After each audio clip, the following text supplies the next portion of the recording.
राधे राधे। जय श्री कृष्ण। आप सभी भक्तों को मार्गशीर्ष माह की हार्दिक शुभकामनाएं। भगवान श्री हरि विष्णु और माता लक्ष्मी की कृपा से उम्मीद है आप सभी भक्त स्वस्थ होंगे, मस्त होंगे। आप सभी की मंगल कामना के साथ चलिए आज के इस वीडियो की शुरुआत करते हैं। आज के इस वीडियो में हम स्कंद पुराण के वैष्णव खंड के मार्गशीर्ष महात्म्य के 90वें अध्याय का श्रवण करेंगे।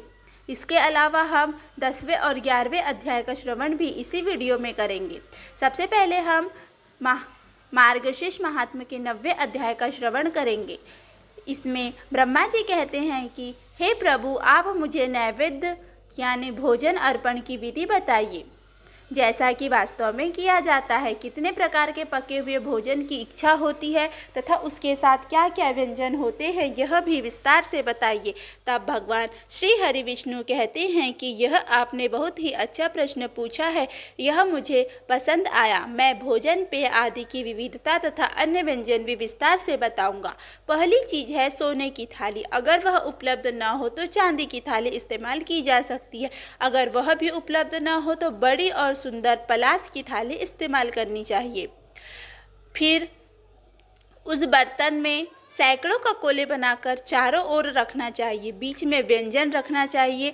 वे भव्य होने चाहिए और उनमें विभिन्न प्रकार के फल होने चाहिए। बर्तन में चंद्रमा के समान रंग की खीर होनी चाहिए तथा उसमें पर्याप्त मात्रा में चीनी भी मिलाई जानी चाहिए। चावल का रंग सफ़ेद लीली जैसा होना चाहिए।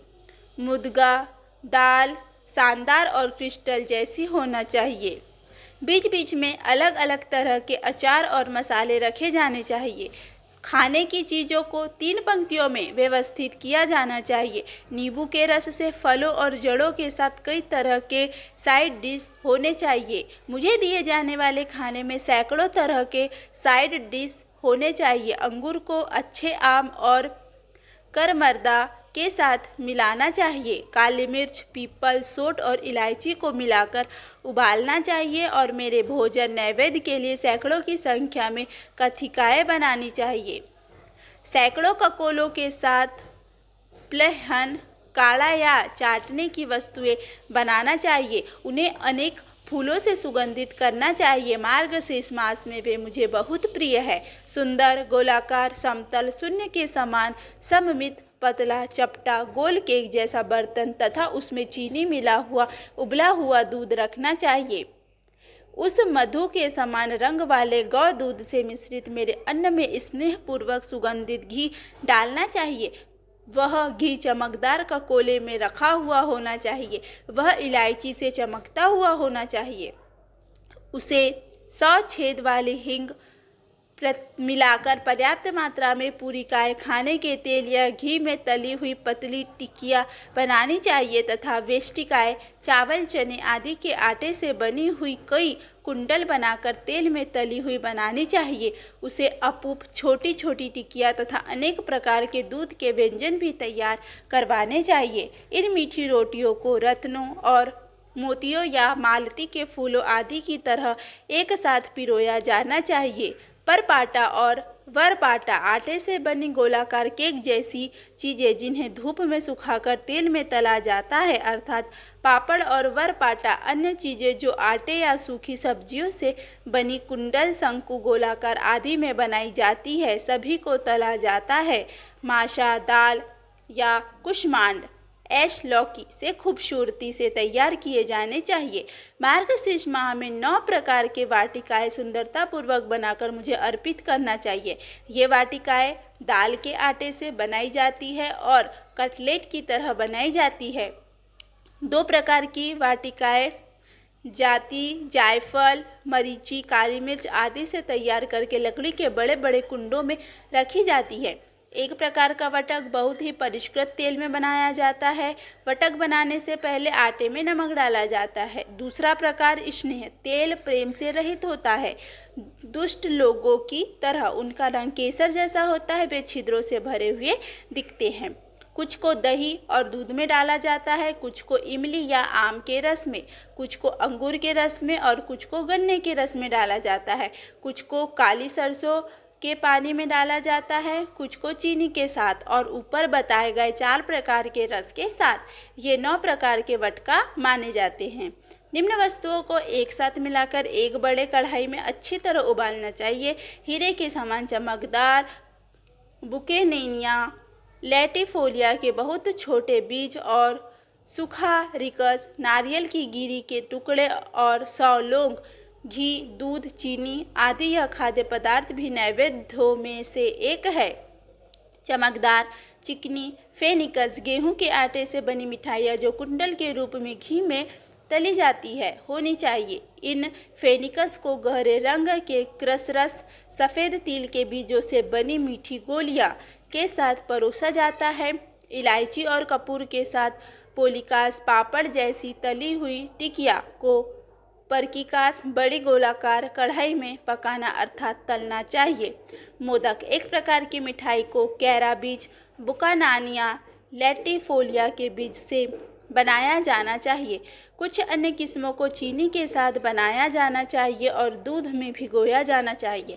अन्य किस्मों को नारियल के फलों यानी कि गिरी के साथ बनाया जाना चाहिए और कुछ को पेड़ों के रस के साथ बनाया जाना चाहिए। बादाम की गिरी से अन्य मिठाइयाँ और तथा तिल और जीरे से उत्तम मिठाइयाँ बनानी चाहिए। ये मिठाइयाँ तथा अन्य मिठाइयाँ जिनका उल्लेख यहाँ नहीं किया गया है मुझे प्रसन्न करने के लिए बनानी चाहिए। मार्गशीर्ष मास में मुझे प्रसन्न करने के लिए निम्नलिखित फलों का अचार आदि बनाना चाहिए। नीचे वर्णित फलों को अलग अलग या 2, 3 या 4 के समूह में मिश्रित अचार के रूप में इस्तेमाल किया जा सकता है। मोकनी की कंदमूल सोलनम जैकविन एक प्रकार का पौधा जो बवासीर को ठीक करता है। अदरक, करमर्दक, कैरिसा, कारंडास, संतरा, इमली, कंकोला, दशहर, त्रिपुरा रिजा उस शहर से उत्पन्न। शानदार नींबू फल, कमल का डंठल, टिंडू फल, लौंग, तिलक, बिल्ब, ब्यूटी, वलकला, काय फल, बाला, अंगूर फल, आम फल, सुंदर, कंटकिनी फल, धात्री फल, इमली का फल और अम्बदव फल, केला, लंबी काली मिर्च और मिर्च। इन्हें शुद्ध सरसों के तेल में भिगोना चाहिए और स्वाद के लिए नमक डालना चाहिए। उन्हें सरसों के साथ मसालेदार बनाना चाहिए। उन्हें मिट्टी के बर्तन में रखना चाहिए और उपयोग करने से पहले 3 साल तक रखना चाहिए। सम्मान देने वाले ऐसे अचार मुझे मार्गशीर्ष के महीने में अर्पित करने चाहिए। वे मुझे प्रसन्न करते हैं। यदि भक्त इन सभी खाद्य पदार्थों को अर्पित करने में असमर्थ हो तो उसे निम्न प्रकार करना चाहिए। मैं इसे संक्षेप में बताता हूँ। जो भक्त 1 लड्डू, 1 पूरिया, 2 फेड़ा, 3 कोकरसा, 16 मांडक और 8 वाटिकाएं अर्पित करता है वह कभी नरक में नहीं देखता।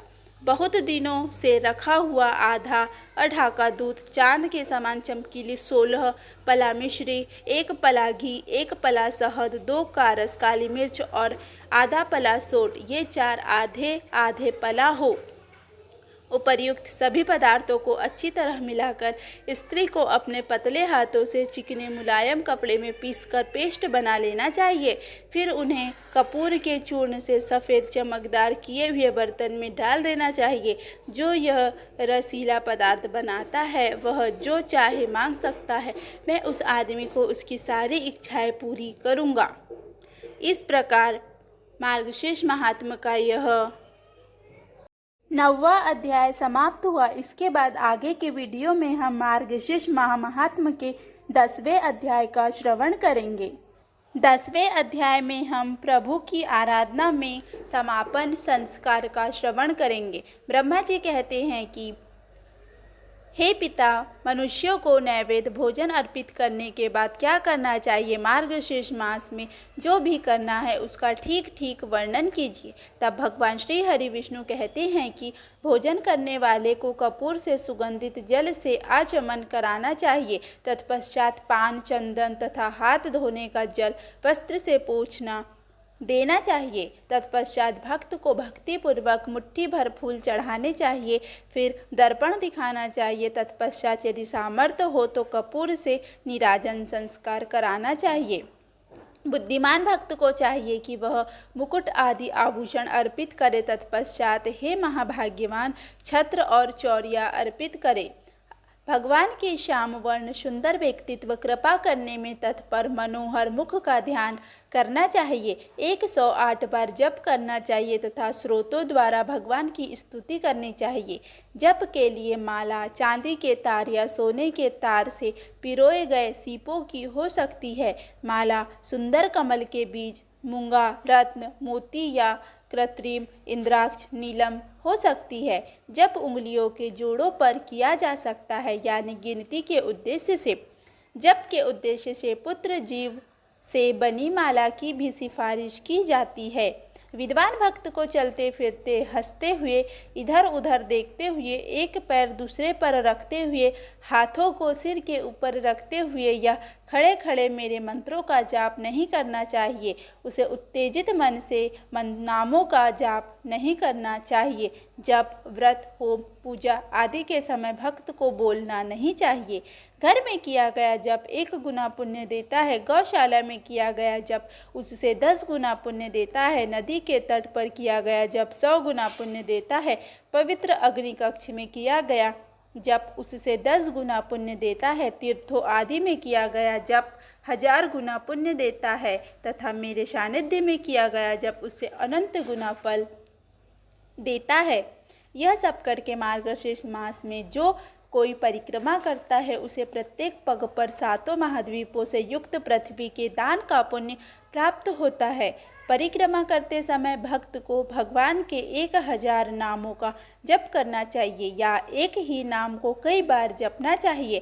भक्ति पूर्वक की गई एक परिक्रमा सदैव उस दिन के पापों को नष्ट कर देती है। ऐसा करने से ऐसा लगता है मानो 7 महाद्वीपों वाली पूरी पृथ्वी की परिक्रमा कर ली गई हो। मेरी 3 परिक्रमा करने से 1 सप्ताह में किया गया पाप तुरंत नष्ट हो जाता है। वे 10 दिनों में किए गए शरीर के पापों को नष्ट कर देता है। यदि भक्तिपूर्वक 21 परिक्रमाएं पूरी की जाए तो गर्भ में भ्रूण हत्या आदि पाप तत्काल नष्ट हो जाते हैं। यदि कोई व्यक्ति 108 परिक्रमाएं करता है तो वह सभी यज्ञों के समान होता है तथा उत्तम धन धान के साथ उसका समापन होता है। ऐसा लगता है जैसे उसने पृथ्वी की कई परिक्रमा कर ली है। माता पृथ्वी और शालिग्राम पत्थर की परिक्रमा ये तीनों एक दूसरे के बराबर मानी जाती है। मार्गशीर्ष मास में एक पूर्ण साष्टांग प्रणाम 7 परिक्रमाओं के बराबर होता है अथवा एक साष्टांग प्रणाम परिक्रमाओं से श्रेष्ठ होता है। जो मनुष्य सदैव परिक्रमा के समय विशेषकर मार्गशीर्ष मास में साष्टांग प्रणाम करता है वह कल्प के अंत तक स्वर्ग में निवास करता है। हे प्रिय, कल्प बीत जाने पर वह सम्राट होकर जन्म लेता है। वह दीर्घायु होगा, सभी सुखों का भोग करेगा, वह धनवान होगा और पुण्य तथा धर्म में अत्यधिक रुचि रखेगा। 1000 नामों का जप करने से 3 प्रकार से अर्थात मानसिक, वाचिक तथा शारीरिक किए गए पाप नष्ट हो जाते हैं। खैर, बहुत बातें करने से क्या लाभ। हे पुत्र, मुझसे यह रहस्य सुनो। दामोदर नाम के उच्चारण से मुझे अद्वितीय आनंद मिलेगा। यह गुण सूचक नाम मुझे मेरी माता यशोदा ने तब दिया था जब मैंने गोकुल में दही की मटकी फोड़ी थी। उस समय यशोदा ने मुझे दामन से ओखली में कसकर बांध दिया था। तब से मैं दामोदर नाम से प्रसिद्ध हुआ। भक्त को बड़ी एकाग्रता और मन की पवित्रता के साथ सूर्योदय के समय दामोदर को नमस्कार है मंत्र का 3000 बार प्रतिदिन जप करना चाहिए। जब यह 3,50,000 हो जाए तो विद्वान भक्त को उद्यापन करना चाहिए। अर्घ, होम और ब्राह्मणों को भोजन कराना चाहिए। जो कोई भक्तिपूर्वक इस प्रकार करता है मैं उसे धन, धान्य, स्त्री, पुत्र और अन्य इच्छित वस्तुएं प्रदान करता हूँ। यह सत्य है कि उच्चारण के साथ 3 बार कहा है। हे परम बुद्धिमान, इस पर विश्वास करो। हे पुत्र, यह महान मंत्र मेरी कृपा से प्रकट हुआ है। हे पुत्र, भक्त को हमेशा भगवान दामोदर को नमस्कार करने के बाद 8 अष्टांगों से उनकी परिक्रमा करनी चाहिए तथा उन्हें साष्टांग प्रणाम करना चाहिए। पैर, हाथ, घुटने, छाती, सिर, मन, वचन और नेत्रों से साष्टांग प्रणाम करना अष्टांग कहलाता है। वह अपना सिर मेरे चरणों के पास रखे और उंगलियां जोड़कर इस प्रकार प्रार्थना करें कि हे प्रभु, मैं मृत्यु रूपी समुद्र से भयभीत हूँ, मैं आपकी शरण में आया हूँ, मुझे बचाइए।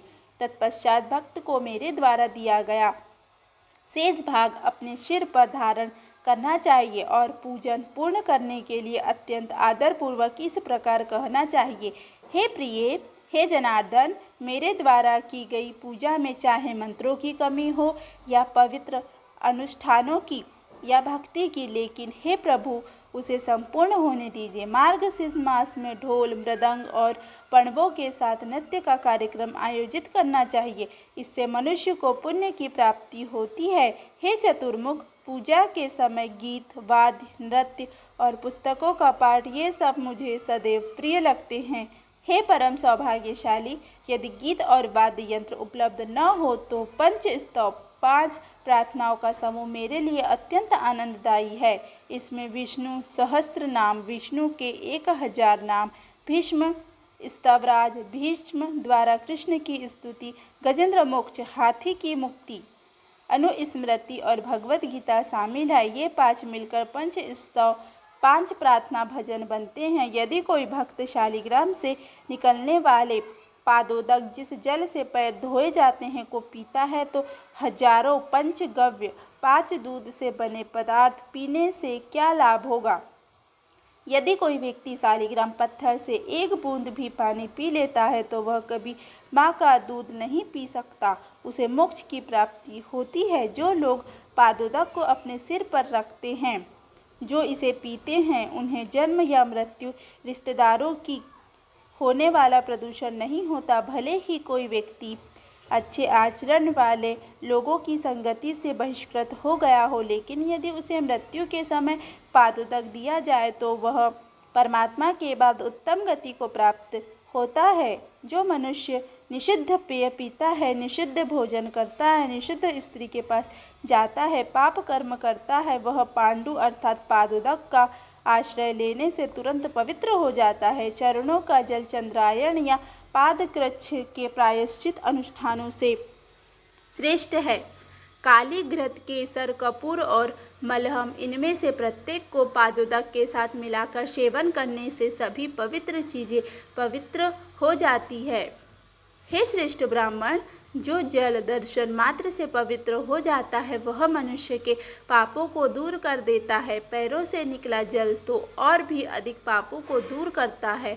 तुम मेरे सबसे प्रिय हो, तुम मेरे सबसे बड़े बेटे हो, खास तौर पर तुम मेरे प्रति समर्पित हो, इसलिए हर बात, यहाँ तक कि सबसे बड़े रहस्य भी तुम्हें बताए गए हैं। इस प्रकार मार्गशीर्ष महात्म का 10वां अध्याय समाप्त हुआ। मार्गशीर्ष महात्म के 11वें अध्याय का श्रवण हम अगले वीडियो में करेंगे। आज के लिए बस इतना ही। धन्यवाद।